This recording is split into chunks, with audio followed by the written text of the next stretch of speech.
ആദിയിൽ വചനമുണ്ടായിരുന്നു, വചനം ദൈവത്തോടു കൂടിയായിരുന്നു, വചനം ദൈവമായിരുന്നു. അവൻ ആദിയിൽ ദൈവത്തോടു കൂടിയായിരുന്നു. സമസ്തവും അവനിലൂടെ ഉണ്ടായി, ഒന്നും അവനെ കൂടാതെ ഉണ്ടായിട്ടില്ല.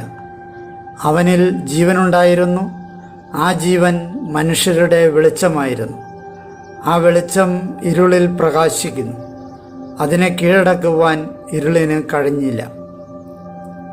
തൻ്റെ പ്രബോധനങ്ങളാൽ നമ്മെ ജ്ഞാനികളാക്കുന്ന സകലത്തിൻ്റെയും നാഥനായ ദൈവം വാഴ്ത്തപ്പെട്ടവനാകട്ടെ.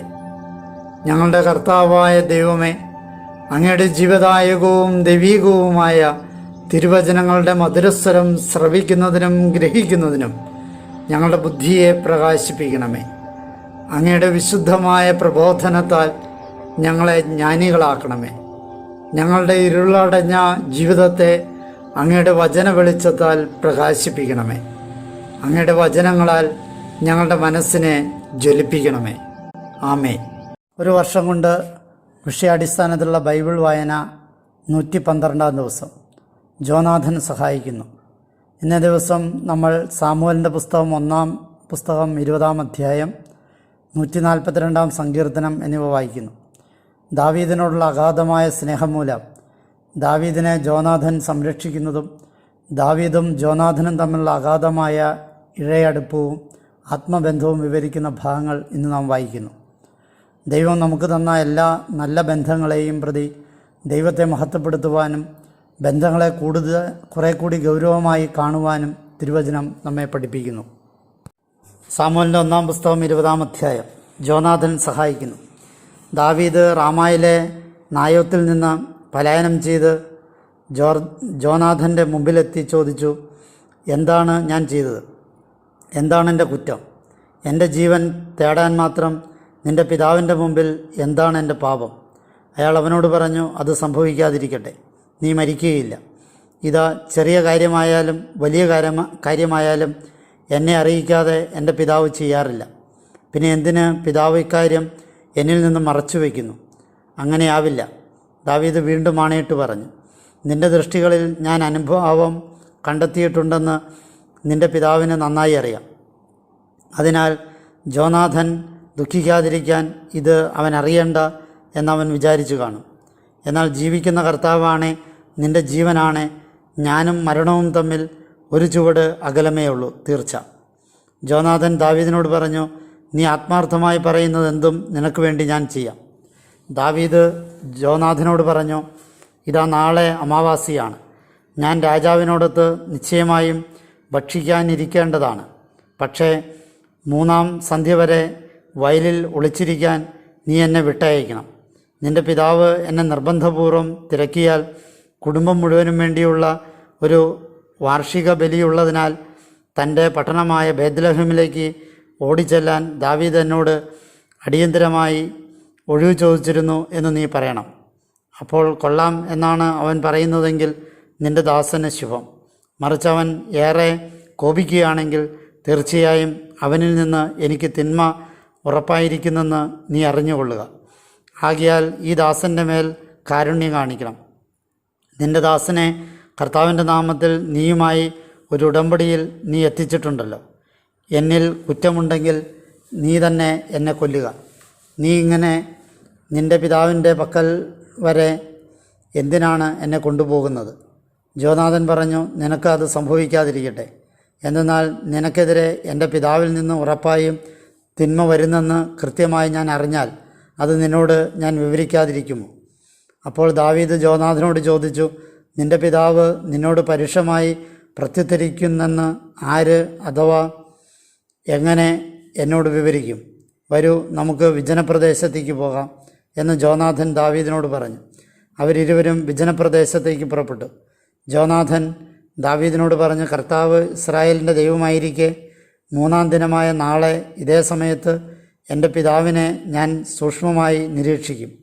അദ്ദേഹം ദാവീദിനോട് അനുകൂലമാണെങ്കിൽ അപ്പോൾ തന്നെ നിനക്ക് ആളയച്ച് ഞാൻ നിന്നെ അറിയിക്കുകയില്ലേ? കർത്താവ് ജോനാഥനോട് ഇപ്രകാരവും അതിലധികവും ചെയ്യട്ടെ. നിൻ്റെ മേലുള്ള ദ്രോഹമാണ് എൻ്റെ പിതാവിന് താല്പര്യമെങ്കിൽ നിന്നോട് ഞാനത് വെളിപ്പെടുത്തും. ഞാൻ നിന്നെ പറഞ്ഞയക്കുകയും നീ സുരക്ഷിതനായി പോവുകയും ചെയ്യും. കർത്താവ് എൻ്റെ പിതാവിനോട് കൂടെ ഉണ്ടായിരുന്നതുപോലെ കർത്താവ് നിന്നോടുകൂടിയും ഉണ്ടായിരിക്കട്ടെ.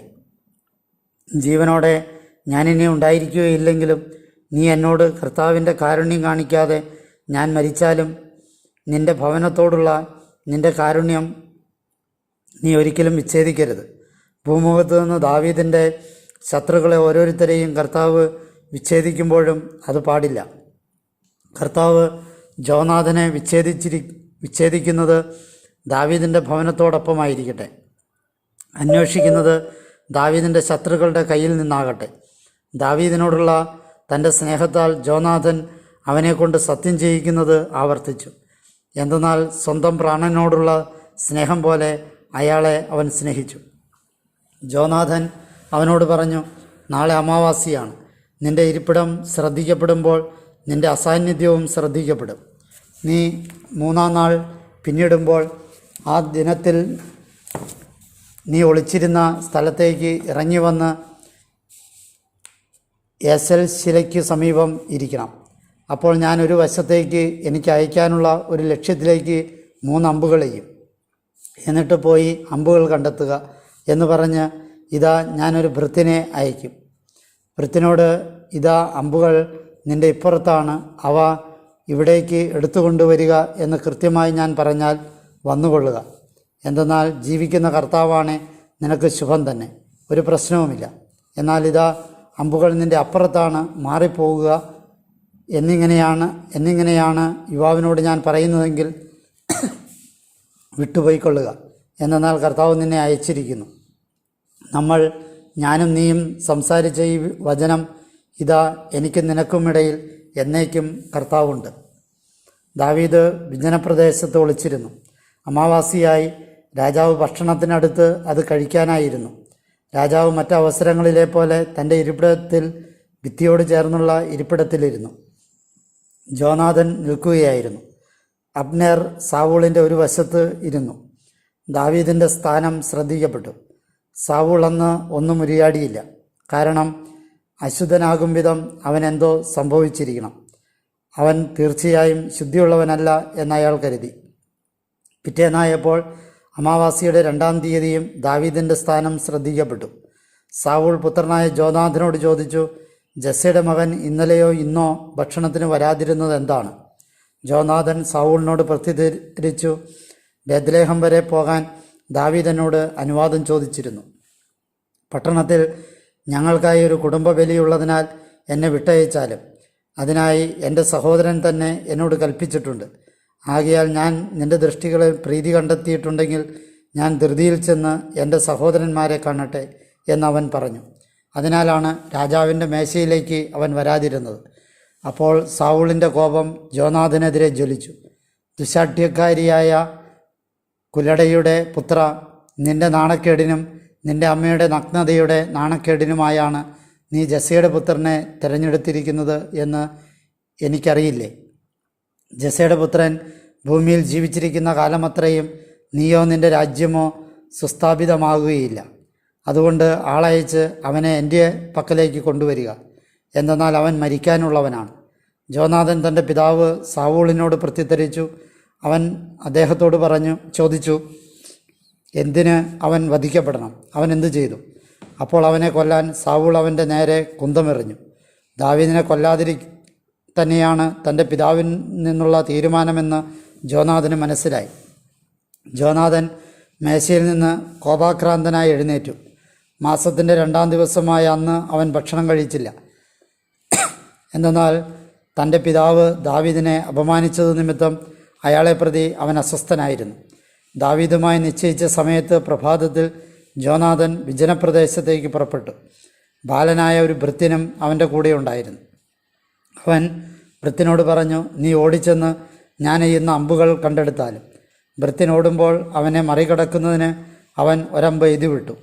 ജോനാഥൻ എയ്ത അമ്പിൻ്റെ സ്ഥാനം വരെ ഭൃത്യൻ ചെന്നപ്പോൾ ജോനാഥൻ ഭൃത്യന് പിന്നാലെ വിളിച്ചു പറഞ്ഞു, അമ്പ് നിൻ്റെ അപ്പുറത്തല്ലേ, പെട്ടെന്ന് വേഗമാകട്ടെ, നീ നിൽക്കരുത് എന്നും ജോനാഥൻ ഭൃത്യന് പിന്നിൽ നിന്ന് വിളിച്ചു പറഞ്ഞു. ജോനാഥൻ്റെ ഭൃത്യൻ അമ്പ് പെറുക്കിയെടുത്ത് തൻ്റെ യജമാനൻ്റെ അടുത്തേക്ക് ചെന്നു. ഭൃത്യന് ഒന്നും മനസ്സിലായില്ല. ജോനാഥനും ദാവീദിനും മാത്രമേ കാര്യം അറിയുമായിരുന്നുള്ളൂ. ജോനാഥൻ തൻ്റെ ആയുധങ്ങൾ ഭൃത്യനെ ഏൽപ്പിച്ചിട്ട് നഗരത്തിലേക്ക് കൊണ്ടുപോയിക്കൊള്ളുക എന്ന് അവനോട് പറഞ്ഞു. ഭൃത്യൻ പോയപ്പോൾ ദാവീദ് തെക്കേപ്പുറത്ത് നിന്ന് എഴുന്നേറ്റ് നിലത്തേക്ക് മുഖം മുട്ടെ 3 പ്രാവശ്യം വണങ്ങി. അവർ പരസ്പരം ചുംബിച്ചു. ദാവീദ് ശക്തി പ്രാപിക്കും വരെ അവർ ഒന്നിച്ചു കരഞ്ഞു. ജോനാഥൻ ദാവീദിനോട് പറഞ്ഞു, സമാധാനത്തിൽ പോവുക. എനിക്കും നിനക്കുമിടയിലും എൻ്റെ സന്തതിക്കും നിൻ്റെ സന്തതിക്കുമിടയിലും കർത്താവ് എന്നേക്കും ഉണ്ടായിരിക്കുമെന്ന് പറഞ്ഞുകൊണ്ട് നമ്മൾ കർത്തൃനാമത്തിൽ സത്യം ചെയ്തിട്ടുണ്ടല്ലോ. സങ്കീർത്തനങ്ങൾ 142. പരിത്യത്തിൻ്റെ പ്രാർത്ഥന. ദാവീദിൻ്റെ പ്രബോധന ഗീതം. അവൻ ഗുഹയിലായിരുന്നപ്പോൾ പ്രാർത്ഥന. കർത്താവിങ്കിലേക്ക് എൻ്റെ സ്വരമുയർത്തി ഞാൻ നിലവിളിക്കുന്നു. കർത്താവിങ്കിലേക്ക് എൻ്റെ സ്വരമുയർത്തി ഞാൻ യാചിക്കുന്നു. അവിടുത്തെ സന്നിധിയിൽ ഞാൻ എൻ്റെ ആവലാതി ചൊരിയുന്നു.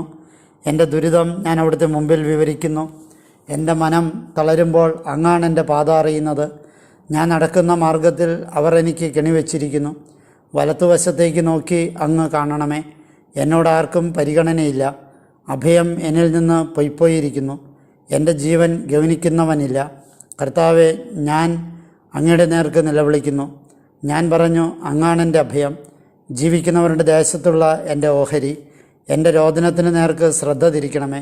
എന്തെന്നാൽ ഞാൻ തീർത്തും തളർന്നിരിക്കുന്നു. എന്നെ പിന്തുടരുന്നവരിൽ നിന്ന് എന്നെ മോചിപ്പിക്കണമേ. അവർ എന്നേക്കാൾ ശക്തരായിരിക്കുന്നല്ലോ. അങ്ങയുടെ നാമത്തിന് കൃതജ്ഞതയർപ്പിക്കാനായി തടവറയിൽ നിന്ന് എൻ്റെ ആത്മാവിനെ പുറത്തു കൊണ്ടുവരണമേ. അങ്ങ് എനിക്ക് പ്രതിഫലം തരുമ്പോൾ നീതിമാന്മാർ എൻ്റെ ചുറ്റും കൂടും.